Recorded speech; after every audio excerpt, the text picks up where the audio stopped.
அனைவருக்கும் முதல் பரமயோகியின் பணிவான வணக்கங்கள். பரமயோகி வீச்சு வலை புதிய வலை பழைய வலை நம்ம வந்து புதுசு கொடுக்குறோம்.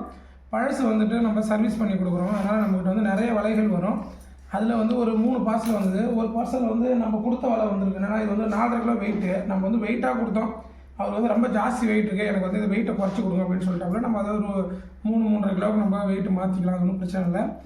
இதில் வந்து பார்த்தீங்கன்னாக்கா ஒரு வலை வந்து நூலில் கொடுத்துருக்குது. இது நம்ம என்ன பண்ண போகிறோம் அப்படின்றதுமே நம்ம பார்த்துக்கலாம். ஏன்னா வலை வந்து கேட்கும்போதே நம்ம வெயிட் வந்து சொல்லுவோம். வெயிட்டுக்கு தான் வந்து காசுமே கூடுதலாக ஆகாமல் இருக்கும். ஆனால் வெயிட் இருந்தால் தான் வலை வந்து மீனை நிறுத்தும். சிலவங்க வந்து எனக்கு வெயிட் வேணும் சார் அப்படின்றாங்க. அப்படின்னு வெயிட்டு கம்மியாக வேணும்னா நம்ம வெயிட்டில் வந்து ரஃப் வலை போட்டோம்னா வலை விரியவே விரியாது. அதனால் நம்ம நைஸில் தான் போடணும். அது சில பேருக்கு புரிய மாட்டேங்குது. எனக்கு வந்து வலை வந்து கிழியக்கூடாது, ஆனால் வெயிட் வந்து கம்மியாக வேணும்னு கேட்குறாங்க. அப்போ நீங்கள் ரஃப்பான வலை போட்டுட்டு நீங்கள் வெயிட்டு கம்மி பண்ணிங்கன்னா வலை வந்து உடஞ்சி வட்டமாகவே விழாது. அப்போ பேஸில் வந்து கீழே வந்து வெயிட் வந்து கூடுதலாக இருக்கணும். அப்போ தான் வலை விரியும். நீங்கள் 40 mm திக்னஸில் நரம்பு வலை போட்டுட்டு அதில் வந்து ஈயத்தை வந்து ஒரு 3 கிலோவோ இல்லை 2.5 கிலோ வலை போட்டிங்க அப்படின்னா வலை வந்து விரியவே விரியாது. வலை வந்து கடைசியில் மீனுமே நீங்கள் உள்ளே இறங்குறதுல மீன் போயிடும். ஸோ அதனால தான் நம்ம என்ன பண்ணுறது, ஒரு 10 அடி வலை 12 அடி வலையில நம்ம 4.5 கிலோ வெயிட்டு கொடுத்தோம் அப்படின்னா வலை வந்து நல்லா விழும். மீனுமே நிறுத்தி மீன் பிடிக்கலாம். ஸோ அவங்க சிலவங்களுக்கு வந்து கை வலிக்கு சார் அப்படின்றதுனால நம்ம அவங்களுக்கு அதை எக்ஸ்பிளைன் பண்ணி தான் நம்ம இது கொடுப்போம். இப்போ உதாரணத்துக்கு இந்த வலை வந்து 14 அடி வலை, 5 கிலோ வெயிட்டு. அப்போ ஒரு கிலோ வலை இருக்குது அப்படின்னா 4 கிலோவில் வெயிட் மட்டுமே நிற்கிதுன்னு பாருங்கள். அப்போ தான் என்ன பண்ணால் தண்ணி வந்து சீக்கிரமாக அப்சர்வ் பண்ணி கீழே உள்ள பூமியை போய் தொடும். மீன் பிடிக்கிறது இது வளமாக இருக்கும். ஸோ நிறைய பீப்புளுக்கு அதை பற்றியான ஒரு நாலேஜ் இல்லாததுனால என்ன பண்ணுறாங்க அப்படின்னா, எனக்கு வந்து வெயிட் வந்து கம்மியாக இருக்கணும் சார், ஆனால் மீன் அறுக்காத அளவுக்கு எனக்கு திக்னஸில் வலை வேணுன்றாங்க. அப்போ வெயிட் திக்னஸாக போட்டோம்னா வலை வந்து உள்ளே உழவே விழாது, வட்டமாகவும் விழாது. இது ஒரு காரணமே இருக்குது. ஸோ இப்போ இந்த நூல் வலையை பொறுத்த வரைக்கும் பார்த்தீங்கன்னா வெயிட் வந்து குறைஞ்சது ஒரு 2 கிலோ தான் இருக்கும். எனக்கு தெரிஞ்ச 2 கிலோ தான். நான் அப்ராக்சிமேட்டாக சொல்கிறேன். முடிஞ்சால் நான் உங்களுக்கு அடுத்த தடவை இதை ரெடி பண்ணிவிட்டு எப்படி இருக்குன்றது வெயிட் வச்சு உங்களுக்கு நான் எக்ஸ்பிளைன் பண்ணுறேன். அதுக்கடுத்து இந்த வலை ஒன்று கொடுத்துருக்காங்க. இதை வந்து அவர் ரெடி பண்ணியிருக்காரு. ப்ளஸ் நீங்கள் வந்து உங்களுக்கு எப்படி தோதுவாக பண்ணணும் அப்படின்னு பண்ணுங்கிறாங்க. இந்த மாதிரி நெட்டு போட்டிருக்காங்க. பார்த்தாலுமே தெரியும். இந்த விளையாடிலாம் எப்படி இருக்குன்னு பாருங்கள். இந்த மாதிரி நெட்டு போடுறாங்க. Neat net. இது வந்து ஒன்றே பண்ண முடியாது. இந்த நெட்டை வந்து நம்ம கைட்டி ரீயூஸ்லாம் பண்ண முடியாது. இது டேரெக்டாக உருக்குற வேலை தான் பண்ண முடியும். இது வந்து அதுமாதிரி வெள்ளாடியுமே வந்து ஏற்ற இறக்கத்தோடு இருப்பாங்க. வெள்ளாடி வந்து நீங்கள் இப்படி தூக்கி பிடிச்சிங்கன்னா வெள்ளாடி எப்படி தொங்குது பார்த்தீங்களா, இந்த மாதிரி அழகாக இருக்கணும். வெள்ளாடி வந்து இதில் எப்படி இருப்பாங்க, ஒரு சிஸ்டமே இல்லாத மாதிரி இருக்கு பாருங்க. நீங்கள் எப்படி வெள்ளாடி போட்டாலும் வெள்ளாடியில் வந்து உங்களுக்கு வலையோடைய நீட்னஸ் தெரியும். வலை வந்து அழகாக தெரியணும். வெள்ளாடி பொறுத்த வரைக்கும் இப்படி நீங்கள் பிடிக்கிறீங்க அப்படின்னா, இங்கே பாருங்கள், வலையை இப்படி பிடிக்கிறீங்க அப்படின்னா இந்த நீட் இந்த வெள்ளாடி பார்த்தீங்கன்னா உங்களுக்கு தெரியும். அப்படி ஒரு நீட்னஸாக இருக்குது இல்லையா, அந்த மாதிரி பண்ணணும். அப்படின்னா தான் பார்க்குறதுக்கு அழகாக இருக்கும். இப்போ இன்னொரு வலை வந்து நம்ம லோக்கல்லேருந்து ஒரு வலை கொடுத்தாங்க இல்லையா, அந்த வலையுமே வந்து எங்கேயோ வாங்கினாங்க அப்படின்னு சொன்னாங்க. அது எப்படி இருக்குன்னு பார்ப்போம். வலை வந்து பாருங்கள், போய் ஒரு கவுத்து உள்ள மாற்ற மாதிரிலாம் இருக்கு இல்லையா. இந்த எல்லோ கவர் போடலாம், ஆனால் இது வந்து என்ன பண்ணணும், முறுக்கு ஆற்றி போடணும். நல்லா டைட் பண்ணி முறுக்கு ஆற்றி போடணும். என்ன அப்படின்னா இதுவுமே ரெடிமேட் கவர் தான். இப்போ இதை வந்து நம்ம முறுக்கு ஆற்றி போட்டோம்னா இப்படி விசிறும் போது கரெக்டாக அந்த இடத்துல போய் நிற்கும். வலை ஒன்றோட ஒன்று போய் அணையாது. அது ஒரு அப்படியே போடும்போது கொஞ்சம் பிரச்சனை இருக்கும் அதில். ஆனால் சிலவங்க பழகினவங்களுக்கு ஒன்றும் இது பிரச்சனை கிடையாது. பழக்கம் இல்லாதவங்க புதுசாக வாங்கி யூஸ் பண்ணும்போது ஓரளவுக்கு இதில் ப்ராப்ளங்கள் ஃபேஸ் பண்ண வேண்டியதாக இருக்கும். இதை வந்து நம்ம கொஞ்சம் ஆல்ட்ரு பண்ணி மாற்றி கொஞ்சம் அகலப்படுத்தி கொடுக்க சொல்லியிருக்காங்க. நம்ம கீழே நூலாக்கி மேலே நரம்பு போட்டு கூட இதை நம்ம மாற்றி பண்ணுவோம். இதெல்லாம் நான் முடிச்சுட்டு உங்களுக்கு இதை நான் என்னென்ன பண்ணியிருக்கேன் அப்படின்றத உங்களுக்கு பதிவு பண்ணுறேன். வலை வந்து ரொம்ப சின்ன வலை தான், பார்த்தா தெரியும் உங்களுக்கு. சும்மா வெயிட்டுமே வந்து பார்த்திங்கன்னா ஒரு 1.25 கிலோ தான் இருக்கும் வலையை.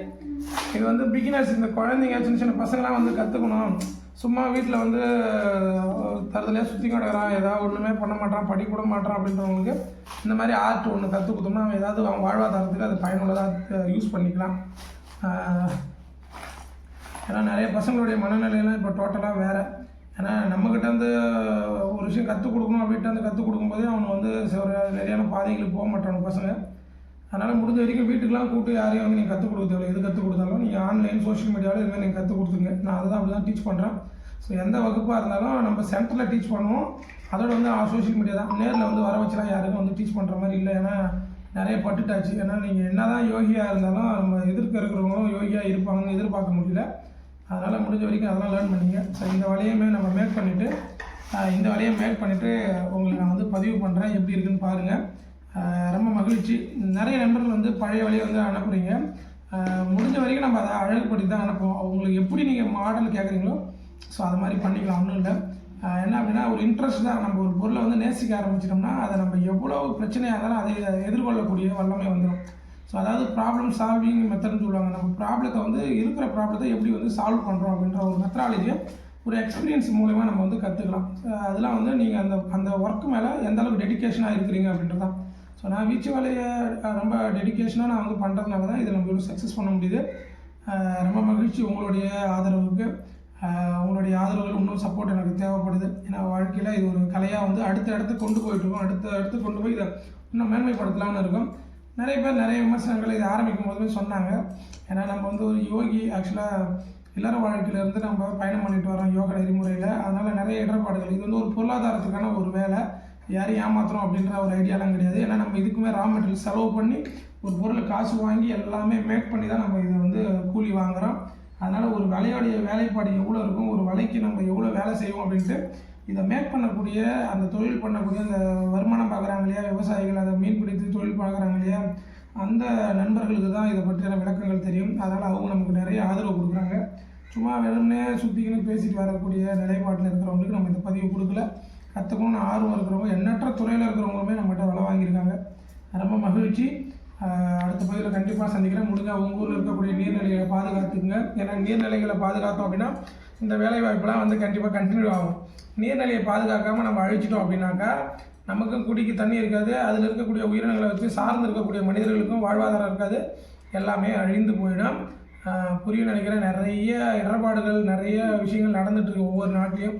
நம்ம நாட்டில் இந்த மாதிரி கனிம வளங்கள்லாம் அழிக்காமல் இதெல்லாம் பாதுகாத்து வச்சோம்னா பாரம்பரியத்தோடைய தொழில்கள், பாரம்பரியத்தோடைய நிலைப்பாடுகள்லாம் பேணி காக்க முடியும். நான் படிச்சிருக்கேன். படித்ததுனால நம்ம ஒரு தொழிலை இதை வந்து விளையாட்டாக கற்றுக்கிட்டது. இன்றைக்கி இதை வந்து நம்ம மேன்மைப்படுத்தி இன்றைக்கி நம்மளும் ஒரு தொழில் முனைவோராக வந்திருக்கோம். அதனால் எந்த வேலையும் இல்லை, எதுவும் இல்லை அப்படின்லாம் யாரும் நினைக்காதீங்க. நம்மளே வேலையை உருவாக்கலாம். உருவாக்கி இந்த உலகத்தில் உயர்ந்து வரலாம். நம்ம உயர்ந்தோம்னா வீடு உயரும், வீடு உயர்ந்தால் நாடு உயரும். உங்களுக்கு தெரியும் நினைக்கிறேன். சந்தேகம் தான் தொடர்பு கொள்ளுங்கள். வாழ்க யோகம், யோகம் வணக்கம். அடுத்த பதிவில் கண்டிப்பாக சந்திக்கிறேன். நன்றி.